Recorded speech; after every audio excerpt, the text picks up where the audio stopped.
22 विषय हैं, जैसे पहला संत महात्मा है, दूसरा विजडम है, तीसरा पेरेंटिंग है, चौथा एजुकेशन एंड लैंग्वेज है, फिर गर्ल्स एंड वुमेन, योग, sexual liberty and discipline, wife and husband, heart और ब्रेन। मैंने जीवन के कठोर और कड़वे यथार्थ से पूर्ण, स्वस्थ और संगीत से मधुर जीवन जीने के सरल सूत्र निकाले हैं। अब अगर ये सूत्र पाठकों तक पहुंच सके और किसी एक के भी जीवन में गुणात्मक परिवर्तन आए तो मैं अपनी लेखन साधना को सार्थक समझूंगा।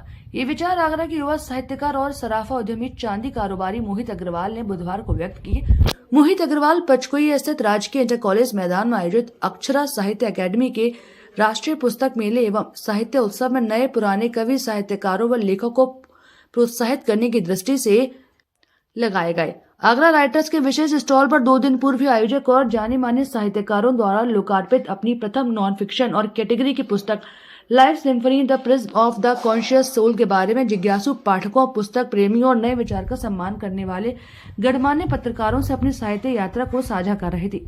मोहित ने अक्षरा साहित्य अकादमी के राष्ट्रीय अध्यक्ष डॉक्टर विनोद माहेश्वरी, सचिव दीपक सरीन और कोषाध्यक्ष श्रुति सिन्हा द्वारा मिले हार्दिक सहयोग और शुभाशीष की सराहना करते हुए कहा कि आगरा की नई पीढ़ी, विशेषकर मुझ जैसे नए ऑथर्स के लिए अक्षरा का यह महनीय और राष्ट्रीय स्तर प्रयास स्तुत्य एवं अनुकरणीय है। उन्होंने कहा कि इस पुस्तक मेले से हजारों लोग विचार से संस्कार और विकार से निर्विकार की यात्रा कर अपने जीवन को और सुख समृद्ध बनाने के साथ भारत को विश्व गुरु व दुनिया को गला काट प्रतिस्पर्धा तथा परस्पर युद्धों से मुक्ति दिलाने में महत्वपूर्ण भूमिका निभा रहे हैं। अपनी पुस्तक की विषय वस्तु और विषय वस्तु को केंद्र में रखकर तैयार किए गए चित्राकर्षक आवरण पर चर्चा करते हुए कहा कि यह संदेश दिया है कि जीवन के वाद्य यंत्र पर समुद्र स्वर माला तभी बजे उठेगी जब चैतन्य महात्मा के वृक्ष पर विचारों के हीरे मोती जैसे फल लगाएं। मोहित ने बताया कि घर घर आरोग्य मंत्र देने वाले अनसंग वॉरियर स्वर्गीय राजीव दीक्षित ने को यह पुस्तक भाव भरे हृदय से समर्पित की गई है। जैसे आप इसमें देखिए, इसमें 27 सामाजिक विषयों के ऊपर लिखा हुआ है जो हमारे जीवन में आते ही रहते हैं। जैसे इसमें यदि आप देखेंगे तो पहला चैप्टर संत महात्मा है, दूसरा चैप्टर विजडम है, फिर पेरेंटिंग भी है, लड़के लड़कियों के बीच के संबंध, पति पत्नियों के बीच के संबंध, और ये मोबाइल, इंटरनेट, और एक विषय इसमें शिक्षा और भाषा के ऊपर है, और दिल और दिमाग की, दिल से सोचना चाहिए कि दिमाग से सोचना चाहिए।